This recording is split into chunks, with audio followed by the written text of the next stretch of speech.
Joe presents TKO, together with 32 Red. Hello, welcome to round 18 of TKO on Joe together with 32 Red. We're a podcast and YouTube show and we'll be with you every Thursday. Very pleased to say this week our guest is an award-winning sports writer, numerous publications in the sport of boxing, following the trials and tribulations of the likes of Emil Griffith in Man's World, The Dark Trade, Lost in Boxing, one which you all know very, very well, and his new book, In Sunshine or in Shadow, about the troubles in Northern Ireland and the positive contribution that boxing made to them in the 70s and the 80s. It is none other, of course, than Donald McRae. So lovely to have you with us. And I think the first time we saw you was about 15, 16 weeks ago when we did our very first episode. And hopefully this will be a bit smoother because that's one I was interviewing Junior and you had the pleasure of jousting with Senior. Baptism of fire. The hardest thing I've ever done in my life. Do you reckon, yeah? But it was good. Definitely the hardest thing I've ever done in my life. It was But it was good. Yeah, I won't use as fancy words as he does, so apologies for that. I know, honestly, I'm pleased. In Dark Trade, he was one of the protagonists, and you followed those guys from 91 for how many years was it? 5 years to 96. And I know that the covered the Watson fight in that as well. Sure. How did you find Ewbank in the early days? When did you first interview him? I first interviewed him before the first fight, which I think was in June 91. And I just had this idea then, I was thinking about the book, but I was just fascinated by these two guys. And instinctively, I loved Michael Watson because he was just a genuine fighter, no bullshit about him. Whereas Ewbank was the opposite. Spoke a lot of nonsense, but he was like no one else I'd ever seen in boxing or anything else. I thought it'd be fascinating to spend time with these two guys. And then the first fight often happens in boxing, was a bit disappointing, and so they did it again that September. And the closer we got to that fight, I felt in Michael Watson, he was a gentle guy, but like an animosity. He wanted to hurt Ewbank. And I thought, this is not like the Michael I know. And he was totally dominant in that fight. And then, of course, as we know what happened in the 11th, Ewbank hit him with that punch and Michael's life was never the same again. And I think that's when the book I stepped back a little bit because I thought, do I want to be involved in boxing when I knew what it could do? But when it soared up so close, it made me think quite carefully. But I love fighters and I just thought, no, I must continue. And so that's when I first met those two guys. Because that was, I guess, one of the defining moments and the darkest moments of the 90s. Ben McClellan, probably the other that is comparable to that. And I think in a way what happened to Michael Watson helped so many other boxers. I mean, Spencer Oliver and I have often spoken about the fact that if it hadn't been for Michael, Spencer, he might not have survived because he fought and, had a brain difficulty. But the doctors moved quickly. And I think the Watson-Ewbank fight made the boxing board much more aware that they had to get the medics on site.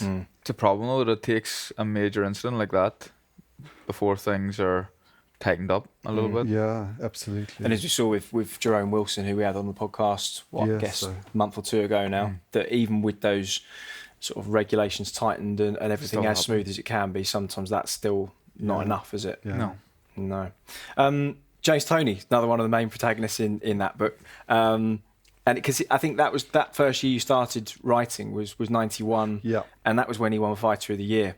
Yes. Hell of a year for him, 5 or 6 fights. Yeah, absolutely. And what a character he turned out to be. So we had obviously Ewbank, Watson, Nigel Benn, and then James Toney. And Toney was the guy I was always the most fascinated by. As a fighter, I thought he was formidable. Just in terms of his defensive skills, he was a master, and he certainly would study old fight footage back in the 50s. And I had a trainer called Bill Miller who was so smart. At the same time, I was just thinking this guy is unusual because he was a former crack dealer. But when he walked to a fight, it would be his mother,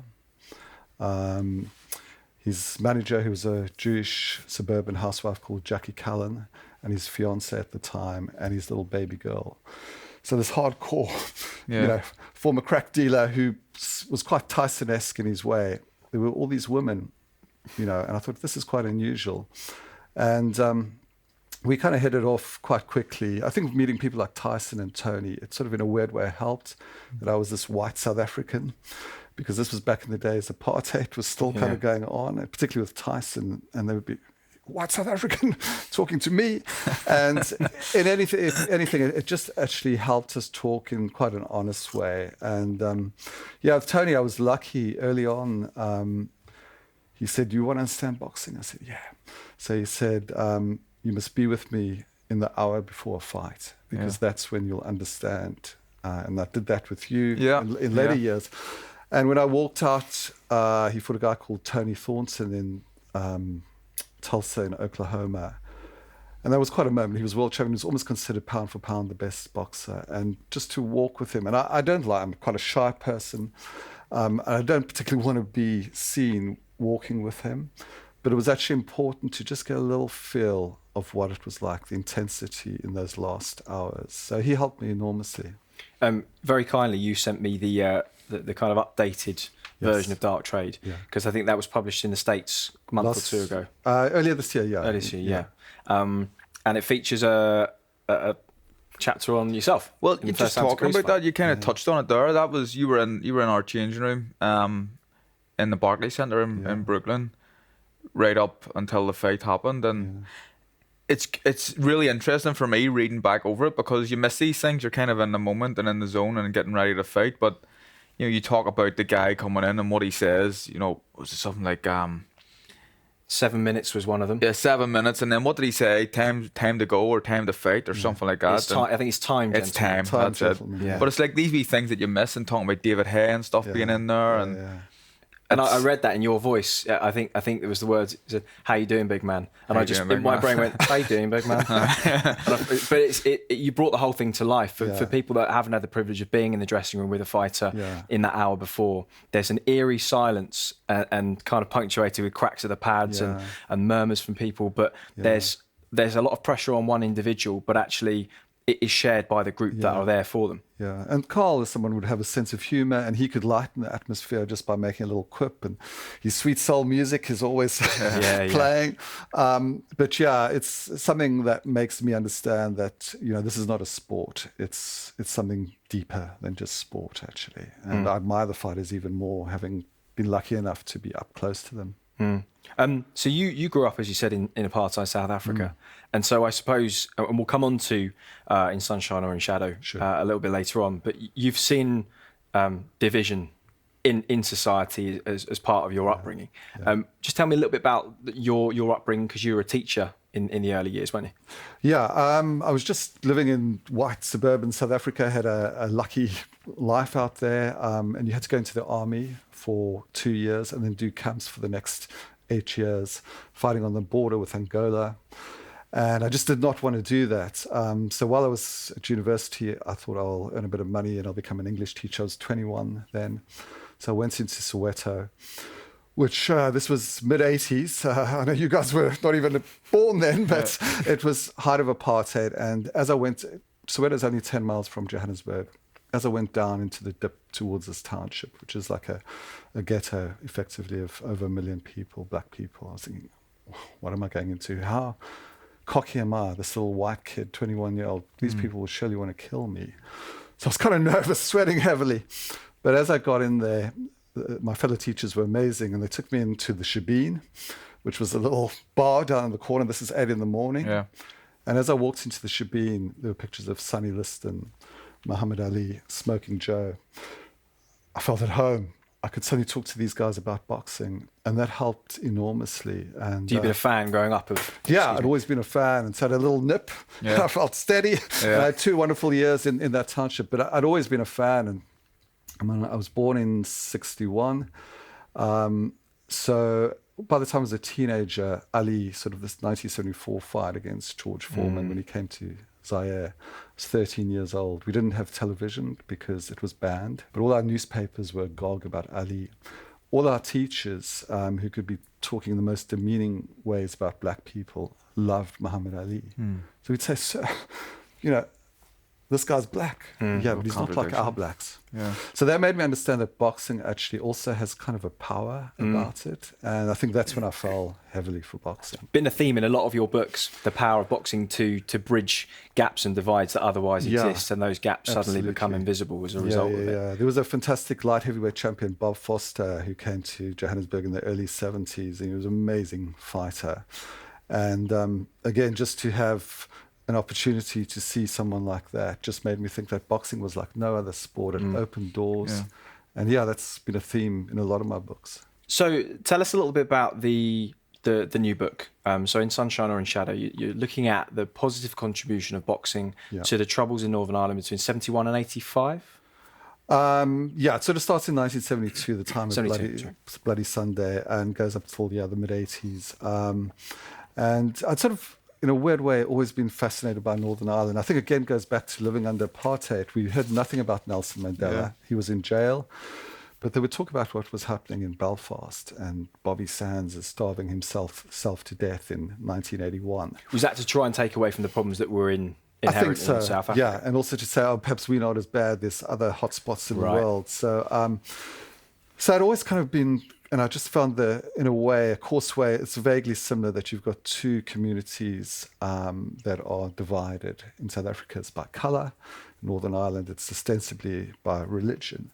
But anyway, as I came to London in the mid-80s, I just loved boxing, and I quickly worked out that there's no fight city like Belfast. Yeah. It's the most amazing fight city in the world. Even people who love Philadelphia in the old days, I think Belfast blows them out the water. So I felt at home there. And then I think it was as Carl was sort of coming up in the professional game.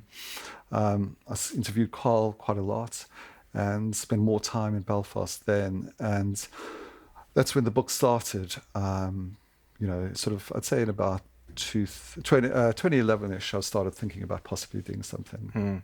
So that would have been, 3 or 4 years before you first became world champion? Yeah. I didn't realise you were doing this book. So you'd probably talked to me before, and I didn't about even, it. Yeah, but it's you very kindly sent it to me, so it's going to be great reading for me, I think, in camp, and I'm looking forward to it. And obviously, I know a few there'll be a few familiar faces and stuff in it. Gerry Storey in particular, who's a great guy and has so many good stories, and has done so much positive things for Belfast and cross community relations in Northern Ireland through boxing. It's going to be a really great read. And I think one of the moments, because when I was interviewing in those days, I hadn't actually started the book, but one of the things that started me was I was with you in Tigers Bay. Yeah. And the New Lodge, where the book the Holy Family Gym is, so close, isn't it? I mean, how long? It's from Tigers Bay, where I live, the first street in Tigers Bay, and we're on the interface with the New Lodge. There's 50 yards in between Tigers Bay and the New Lodge. And I was thinking, gosh, this is unbelievable. And I know Carl had done a bit of work at the Holy Family. And so I just started to meet some of the old-time fighters and amazing people. So I enjoyed doing it. I remember one of the first times I used to train back, my club was in Tigers Bay, and we used to train in the New Lodge sometimes. We'd always drive in from Tigers Bay. It's literally, from the club to the Holy Family, it's probably 500 metres of a distance. You'd never walk in though, you would drive in. Really? And the guy who would drive us in wasn't there that night, and the other coach, Joe Farrell, says, we're going to walk in tonight, me and Joe, because I was going train. I was saying, I'm not fucking walking in. And walking into the New Lodge, it was just seemed alien and crazy, but it was the first time kind of I felt unnerved. I was always felt comfortable in the New Lodge and being in that boxing club, the Holy Family, as a Protestant, but having to walk in, it really unnerved me, and it's really strange. Well, it's the same thing, this book, I was going back and forth to Belfast for about 4 years, and the first couple of years I always got a taxi because I didn't quite understand sort of the location, so I thought I'd just jump in a taxi. And some taxi guys would, I'm not going in there. You've got to get another taxi. I finally worked out that it's actually from where I would stay, my hotel was about a 10-minute walk. Yeah. And so the last couple of years I just walked in. But yeah, it's got quite a intimidating atmosphere in the gym, but once you get in the gym, it's like a bit of an oasis. And like most boxing gyms, fighters, they don't actually care who you are outside. If you show decency to them, they'll be decent back to you. And I felt that enormously at the Holy Family. Reading the book, I think you mentioned that Gerry Storey had this kind of diplomatic immunity to move across these sort of sectarian divides that nobody else in any other line of work or industry was given. And that's hugely important for you, because it wasn't as if there were other people that were able to move in this way. He would take Catholic fighters to Protestant areas to box, and they were allowed to do so. And you mentioned that it was because you felt there was a working class background and a fighting background to a lot of the paramilitary leaders in each area. Therefore, there was inherent respect between the two kind of communities. I think so. A lot of those guys who chose the gun, I think they admired boxers because boxing's a hard business and it's violent, of course.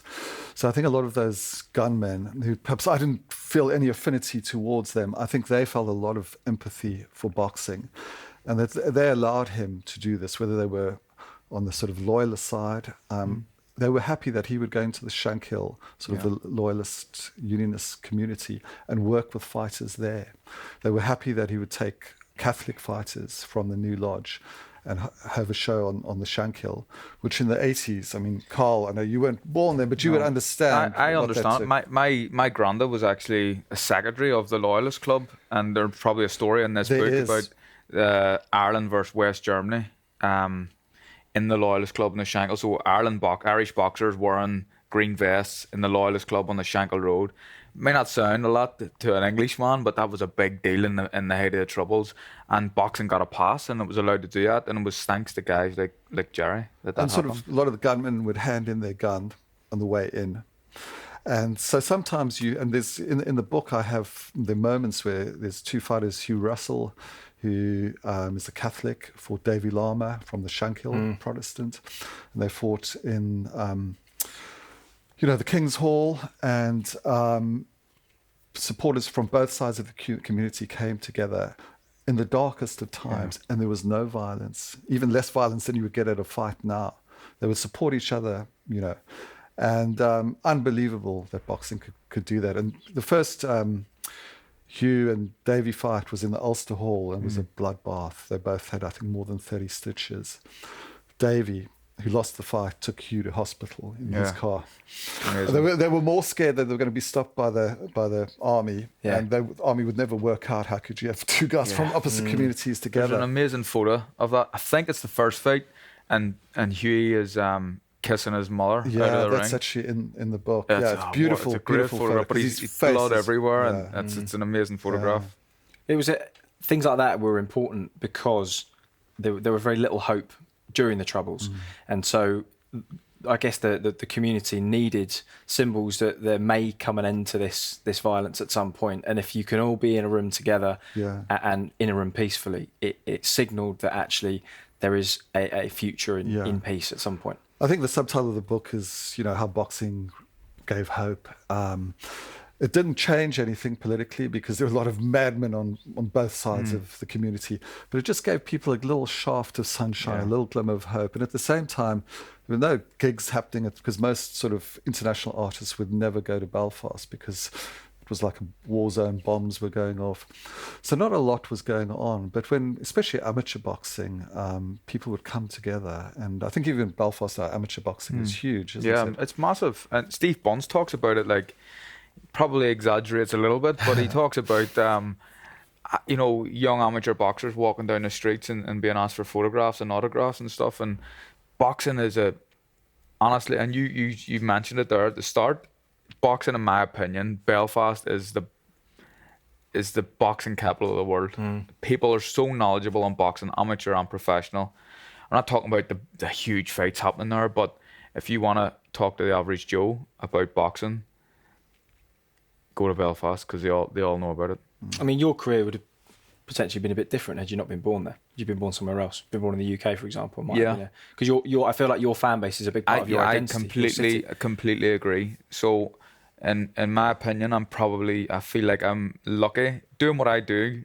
I feel like I'm lucky to have been born in Belfast because of the support I get and support from both sides. And it looks like, a Protestant guy married to a Catholic, and I don't really nail my colours to the post or anything. I treat each man how I would like to be treated myself, and people like me for that, and the community's coming behind me, and I get massive support from.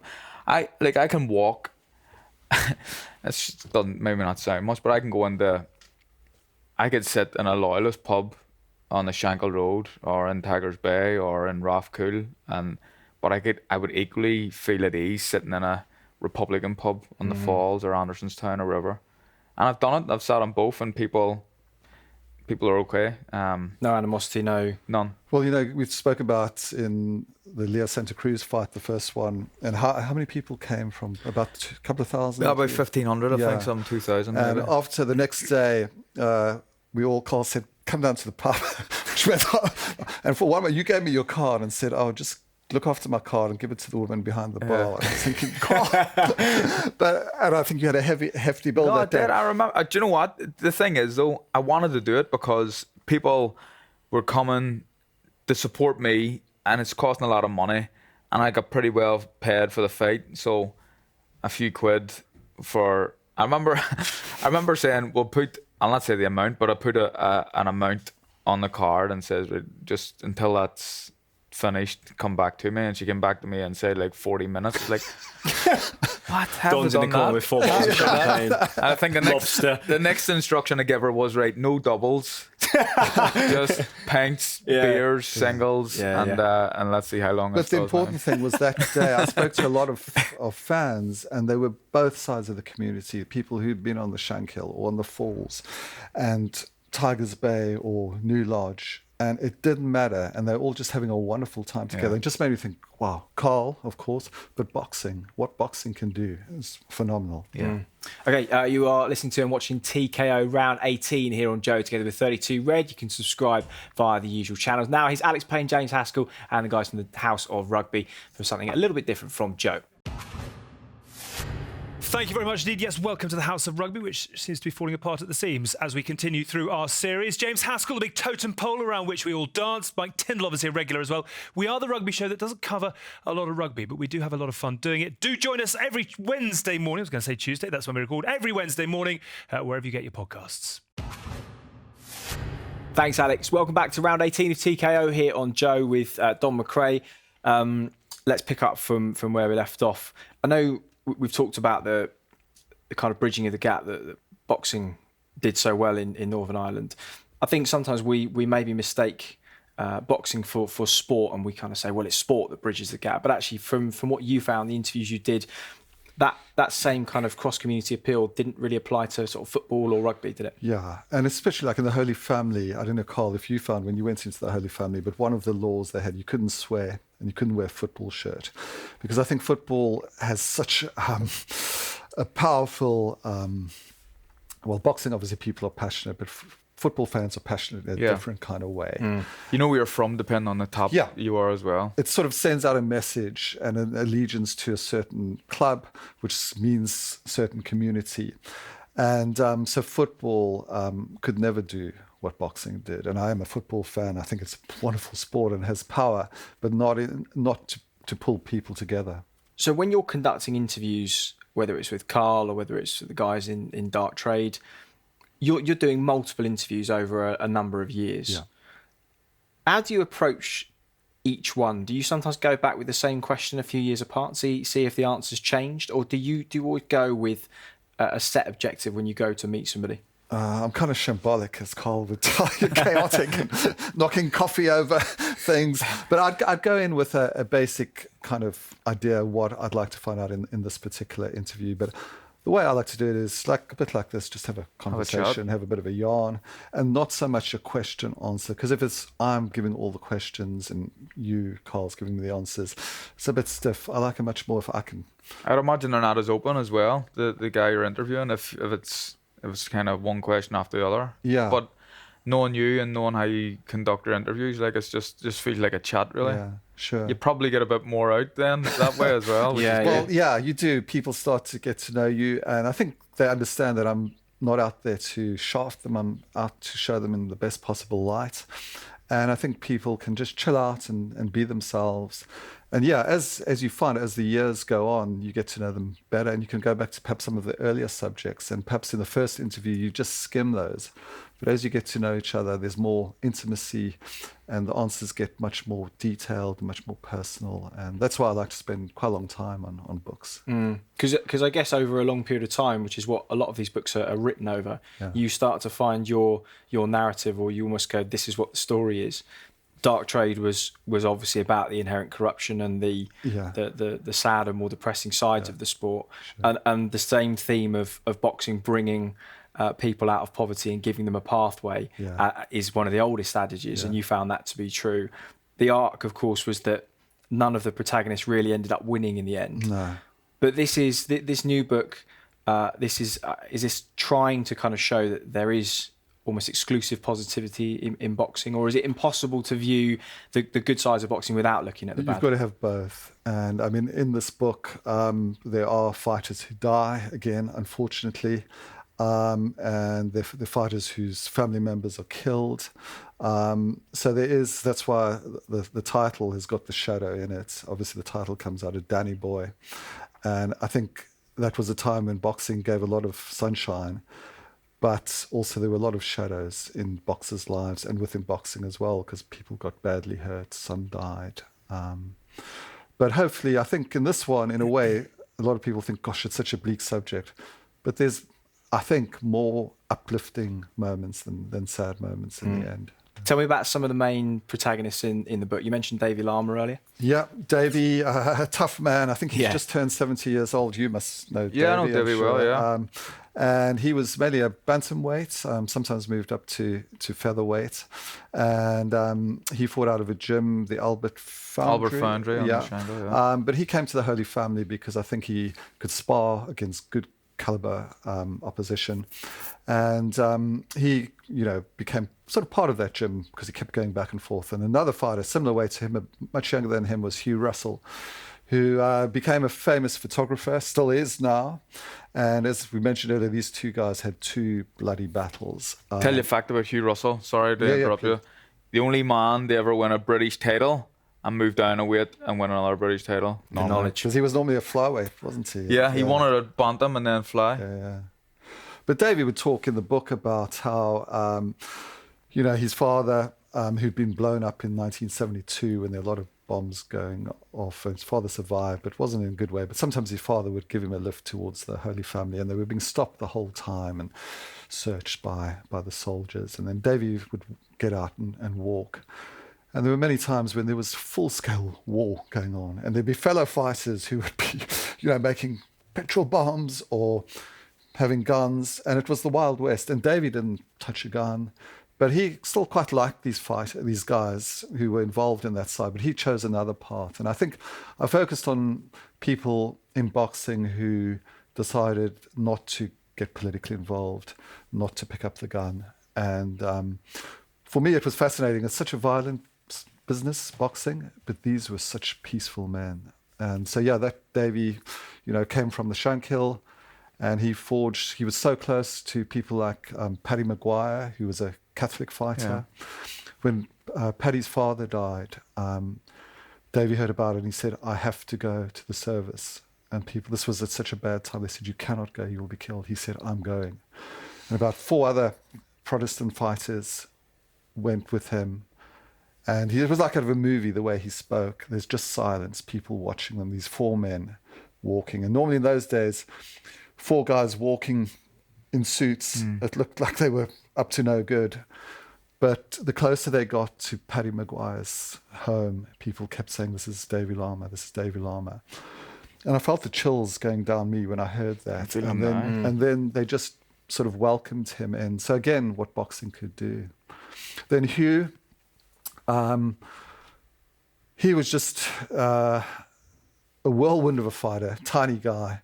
He always lied about his age because I think you had to fight in amateur tournaments in those days. You had to be 11. 11, yeah. So he always kept saying, "No, I'm 11." He was 7. He was so small that when he sat on the stool, his feet didn't touch the floor. So of course, he wasn't allowed to fight. But eventually, he started fighting and winning a lot of titles. And after he won a bronze medal, 1980 Olympics, he came back and he bought a camera in Moscow because he had a bit of money left over. And he suddenly started thinking, I'd quite like to take photos. And he thought, I'm going to take photos of my community. And what was happening in his community was people were being, guns were being pointed, bombs were going off. So he started just taking these photos. And he's a phenomenal photographer, Hugh. And he was fighting as a professional at the same time. So in the day, he would be called out to, there's been a bomb somewhere. He'd go to see awful things, upsetting things. And then he'd go into the gym at night. So quite amazing. And then they had this thing where if someone has been killed, they'd ask for what was called a collect photo. So let's say my son has been killed. They'd come to my house and say, look, for all the newspapers, have you got a photo of your son when he was a younger person that you feel shows him in a lovely light? All the newspapers will share that, and then we'll leave you in peace. Hard thing to go knock on someone's door. Yeah. All the photographers always made Hugh do it. They'd say, you're the wee boxer. They all love you. So poor old Hugh, he always had to go knock on the door when people are at their lowest. But they all loved Hugh, and they'd give him a photo. But he said that was so painful for him to do. But at the same time, he's a fighter. So. And amazing to know that when you look at those photos, it was him that was behind the lens for those. Yeah, absolutely. Yeah.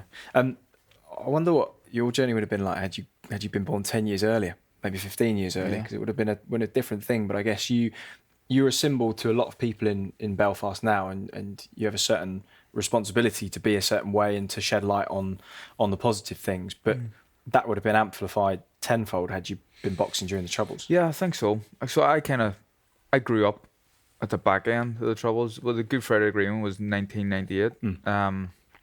I was 11 years old. I was already boxing as an amateur. No one knew who I was yet. But it'd be interesting to think about what it would be like and what changes would be if I was born 10 years before and I was a boxer. Might have been a completely different, it was a completely different time in Belfast, but it would have always been interesting to see. I think that, again, boxing is the sport. We talk about sport building bridges, but I think it's boxing in particular that builds bridges in Northern Ireland, and it allows people to do things that other sports you don't do and you don't get away with in other sports. So it saved so many people. Not just to talk about, I'm talking about in the world. You talk about these, James Toney was a crack dealer and stuff, and other guys that have bad backgrounds like that. But boxing in particular in Belfast, it saved so many people from joining paramilitary groups, maybe even being in paramilitary groups and then saying, I want to get out of this, and becoming boxing, and boxing saving their lives and keeping them out of jail. It has been the saviour of so many people in Belfast and Northern Ireland and Ireland. Yeah, you forget that was the other option, really, at the time, the gloves or the gun. Absolutely. And, the book opens with Bloody Sunday, which is sort of almost things that have been happening quite a few years before that, but many people see that as sort of not the start, but sort of the first huge dark moment. Charlie Nash, who was the best amateur boxer in Ireland, he was one of 11 kids, and Willie was the boy youngest to him. Willie was a beautiful dancer, but a bad boxer. They called him Stiff Nash because he was so stiff. But get him on the dance floor, he was as fluid as anything. But Willie Nash, unfortunately, got killed on Bloody Sunday. And Charlie, again, such a gentleman, such a peaceful man. Obviously, he was devastated. And they came to him, the gunmen came to him within days, and they said, you must join us, Charlie. You will be the symbol, the figurehead. We will get justice for our people, because obviously it was an unjust killing. But Charlie said, no, I'm not. What justice is then killing other people? And so he would not move. He said, no, I'm not going to support you. I'm not going to become part of your movement. I'm a fighter. I will continue to be a fighter. And I found that so moving and so powerful. Because I can always remember reading about when Elijah Muhammad tried to sort of recruit Cassius Clay. Well, did recruit him and used him as a kind of figurehead alongside Malcolm X. And I think there was realisation from all of them that actually later down the line that was not a positive thing to be involved with. And they looked back on that and thought, really, they should have done it in another way. Yeah, and so I guess, as you say, it's about if you're in a position where you have an influence on people, making a stand is probably more important, and making a stand for peace, as so many of them did. Have you been back and sort of spoken to any of them very recently? When was the last time you... What, the guys in the book? Yeah, when was the last time you saw Gerry? A couple of months ago, and I'm going back on Monday. I'm going to see him. I've obviously spoken to them on the phone because it was important they were all happy with... So they've, I think they like the book and they're comfortable with the way it's been. With him, he was difficult because 3 assassination attempts on him. And to get him to talk about it, he was, you know what he's like, he'd make a sort of joke. Oh, it was no big deal. And I'd say, well, just tell me. And then you'd hear that he'd go down into the docks and a bomb had been planted under his sort of he was a sort of moving goods between the warehouses. He was targeted, even though the leaders of, you know, all the organizations had said he should not be touched. There were still people on the outside who didn't like what he was doing. But he would sort of, even now, he underplays it, which I admire him for. He doesn't want it to be about, he keeps saying this is about the fighters, it shouldn't be about him. But he's sort of the glue who holds the book together. He's a great man. He's a guy, and again, what you said there, like he tries to underplay everything, but he'll stay in the background, Gerry, and not say a lot, but he's done so much good. Just to go to the Maze prison, twice a week? Yeah, this was in 1981 when Bobby Sands and 10 people had starved themselves to death in the Maze. He got a call that the prisoners in the Maze wanted him to go in and work with him, doing boxing. So he was thinking, well, who? They said, well, both sides. He said, both sides? And his family, a lot of them are steeped in you know, the politics. So people from the sort of loyalist unionist side, he couldn't believe that those soldiers who were locked inside would want him. But they were actually the guys who led the call for him to come in, because they knew boxing would give them discipline. It would give them hope. He trained the UVF, didn't he, inside the Maze? Yeah, he did. And the cages were adjoining. You know, so you had both sides who were at war with each other the whole time, blowing each other up. But when the boxing happened, I think the UVF UDA guys had it on the Tuesday, and the RA guys had it on the Thursday. Amazing. And they used to share equipment, because the UDA guys had better equipment. So they said, "Oh, we'll give it to your boys." And so they'd be shouting over the wall, "How's the boxing going? How's the jab?" Yeah. And he had this ability to do that. But he said to me that was the only time he did it for about 6 or 8 months. But each time he came out of the Maze, it took him hours to get the sound of the jail out of his head, the doors closing, the locks turning. And he said he used to wait in a little shelter in the Maze for a bus to come pick him up. And they had all the photos of all the men who were in the cages. And they were all quite young, 20, 30, all there for life, it seemed. And he just got, you know, quite upset about that. But boxing, again, gave them hope. He convinced the Maze to buy in about 5 colour televisions, which in 1981 was quite a big thing to do, so he could show them boxing movies. And so an amazing man. Because there were a lot of internments without trial, weren't there? Was it the 70s? In the 70s, yeah. Yeah. So some people should have been locked up, others perhaps shouldn't have been locked up. But he just took them all as the same. He didn't want to know what you had done outside. He wanted to be with you in the Maze, and he'd help you become a better fighter, even though he understood you'd never be actually a boxer. It would just give you a bit more self-esteem. There's stories of him like driving into Holy Family and right through the middle of the New Lodge when there's riots going on between IRA and the cops and the army, and like it just stops. Gerry's car's going through the middle of it, and it's like, hold on a minute, there's Gerry's going to the club. And so some of his fighters they'd come out of the gym an hour later, and the army would have them up against the wall saying, "Who is this guy?" They say, "Oh, he's our boxer." "No, who is he?" No. And they're saying, "But there's like a ceasefire whenever he comes in." But it was never any official agreement that was the case. It was just word on the street, was it? I think the leaders all said to their people, he's untouchable, on both sides. And so phenomenal. And once he said to me in 1972, early days, he gets a call that the boys on the Shunk Hill want to see him. And he said, the way they said the boys, he understood this is the bad guys, this is the leaders. And so it was a Sunday evening, and they said, we'll send in a car with a lot of guys to pick you up. He said, no, I don't want that. Because firstly, he wouldn't want them coming into the new lodge. But he said, I'll go on my own. So he went down in his car, and he always talks about it as being like a ghost town in the 70s, a bit like the Wild West, because most people stayed indoors. And there were so many army patrols stopping you. Anyway, he gets to the Shunk Hill.